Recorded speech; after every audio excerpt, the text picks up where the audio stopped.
Je bénis l'Éternel pour cette journée de grâce. Je viens encore devant le trône de grâce implorer la miséricorde du Seigneur Jésus-Christ pour tout un chacun qui va écouter sa parole, car le Seigneur ne veut que personne ne périsse. Et je viens vous dire merci pour vous tous qui écoutez la voix du Seigneur Jésus-Christ et qui avez pris la résolution de donner vos vies au Seigneur Jésus-Christ. Car sa volonté parfaite, c'est que personne ne périsse. Je vais encore vous dire les mêmes choses parce que c'est la volonté de Dieu que nous ne mourrons pas dans l'ignorance et que sa grâce visite tout le monde. Aujourd'hui, je viens vous parler de la part du Seigneur Jésus-Christ. Je viens vous donner une parole de connaissance que le Seigneur m'a révélée dimanche pendant le service. Et j'ai pris la résolution de vous partager cette parole parce que quand le Seigneur donne sa parole, c'est pour tout le monde. Quand le Seigneur envoie une parole, c'est pour tout le monde. Donc, la révélation, c'est dimanche, pendant le service, l'homme de Dieu enseignait sur les fruits de l'esprit et les dons de l'esprit. Et pendant qu'il enseignait sur les fruits de l'esprit, il a lu, il parlait des fruits de l'esprit et il lisait dans le passage des fruits de l'esprit. Et quand il parlait de ça, le Seigneur a parlé à moi. Il dit, c'est pour ça que je demande à tout le monde d'aimer, de vous aimer les uns les autres. Il dit, c'est pour cela que je demande à tout le monde sur la terre de vous aimer les uns les autres. Parce que c'est cet amour que vous vous présentez les uns les autres sur cette terre. C'est le même amour que vous allez avoir au ciel. Vous allez vivre ensemble au ciel dans cet amour. Donc le Seigneur voulait par là me dire que il nous a donné ce commandement de s'aimer les uns les autres sur la terre.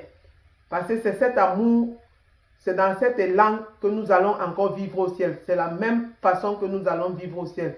Mes frères et sœurs, avant de continuer, je vais vous lire le passage biblique que l'homme de Dieu a lu et nous allons continuer. Je vais lire dans le livre de Galates 5, verset 22. Je lis dans Galates 5, verset 22. Je lis la parole au nom tout-puissant de Jésus-Christ. Mais le fruit de l'esprit, c'est l'amour, la joie, la paix, la patience, la bonté, la bénignité, la fidélité, la douceur et la tempérance. Je bénis l'Éternel pour sa parole.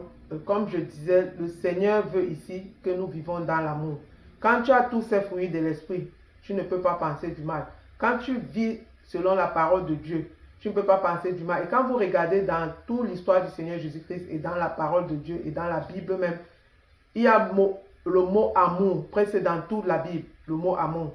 Parce que si les hommes s'aiment les uns les autres, si les hommes pratiquent l'amour du prochain, tout ce que nous voyons sur la terre, les crimes, tout ce qui se passe sur la terre, nous n'allons pas vivre ces choses. Nous allons vivre dans l'amour, dans la paix, dans la joie, dans l'abondance. Parce que là où il y a la paix, il y a la gloire de Dieu. Le Seigneur règne. Donc comme je vous dis toujours, mes frères et sœurs, le Seigneur veut que nous vivons dans l'amour. Parce que si nous ne vivons pas dans cet amour sur cette terre, comment allons-nous vivre cet amour au ciel? Comment devons-nous vivre au ciel? Si déjà sur la terre, les gens n'arrivent pas à s'aimer, si déjà sur la terre, les gens n'arrivent pas à collaborer, si déjà sur la terre, les gens ont les haines, les gens détestent les uns les autres, se détestent. Comment toi qui détestes et tu meurs dans ce péché parce que tu n'as pas obéi à la parole de Dieu qui est aimez-vous les uns les autres? Comment toi-même, si tu meurs, que tu avais les gens que tu n'aimais pas, parce que même dans la Bible nous dit aimez vos ennemis. La Bible nous dit aimez vos ennemis. Dieu a dit toutes ces choses. Si tu aimes et tu meurs dans l'amour, ayant donné ta vie au Seigneur Jésus-Christ, parce que ces choses aussi, même les chrétiens sont dans ça. Il y a les chrétiens qui choisissent les gens qu'ils aiment, les gens qui n'aiment pas. Les païens, alors n'en parlons pas. Donc aujourd'hui, je viens vous donner la parole du Seigneur Jésus-Christ. Je vais encore vous répéter, le Seigneur a parlé à moi. Il a dit, c'est pour ça que je vous demande sur la terre de vous aimer les uns les autres. Parce que c'est le même amour que vous vivez sur la terre. C'est le même amour que vous allez vivre dans le ciel. Donc c'est cet amour que vous aurez aussi dans le ciel. Vous allez déjà, si vous apprenez à vivre, à vous aimer les uns les autres sur la terre, ça sera très facile, mes frères et sœurs, dans le ciel. Donc nous allons vivre dans l'amour du Seigneur Jésus-Christ dans le ciel. Lui-même, il nous a beaucoup aimés. Dieu a tant aimé le monde.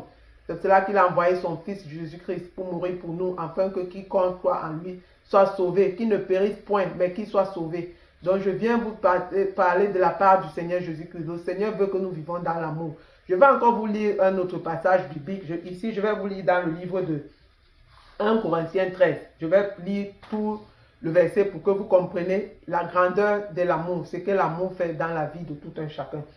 1 Corinthiens 13, verset 1. Je vais lire tout le chapitre.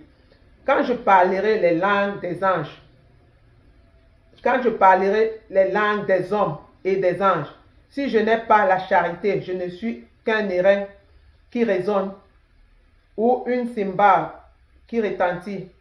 Et quand j'aurai le don de prophétie, la science de tous les mystères et toute la connaissance, quand j'aurai même toute la foi jusqu'à transporter les montagnes, si je n'ai pas la charité, je ne suis rien. Et quand je distribuerai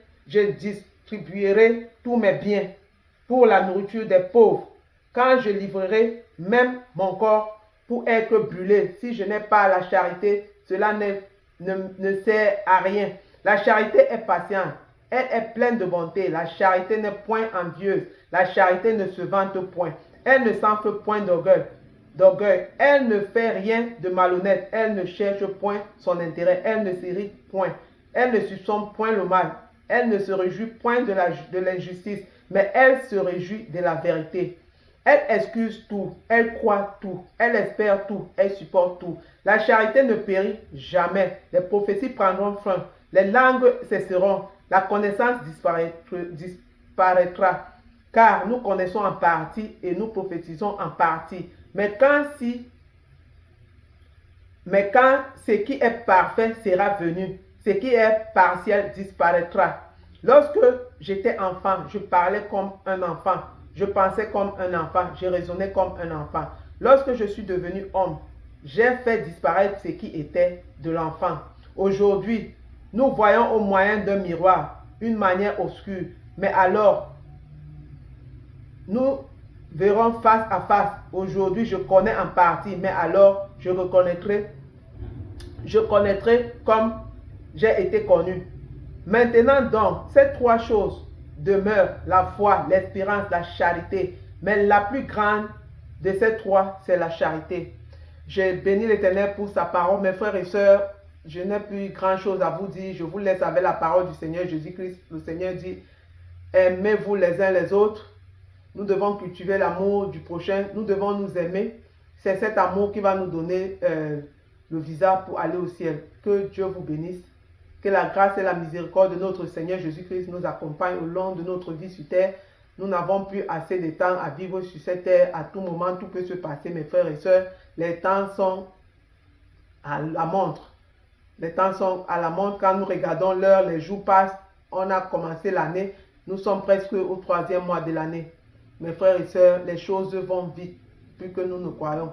Il est temps que chacun mette sa vie à l'ordre. Il est temps que chacun regarde au Seigneur Jésus-Christ. Il est temps que nous abandonnons les calomnies, les médisances, les guerres, les querelles, toutes ces choses qui ne glorifient pas le nom du Seigneur Jésus-Christ. Nous devons marcher dans l'obéissance de sa parole. Il a dit, aimez-vous les uns les autres. Il a dit que nous devons aimer Dieu et nous devons aussi nous aimer les uns les autres. Que Dieu vous bénisse, que la grâce et la miséricorde de notre Seigneur Jésus-Christ accompagne tout le monde qui veut connaître sa volonté tout le long de sa vie sur terre, au nom tout-puissant de Jésus-Christ. Soyez bénis, si l'Éternel tarde, je vais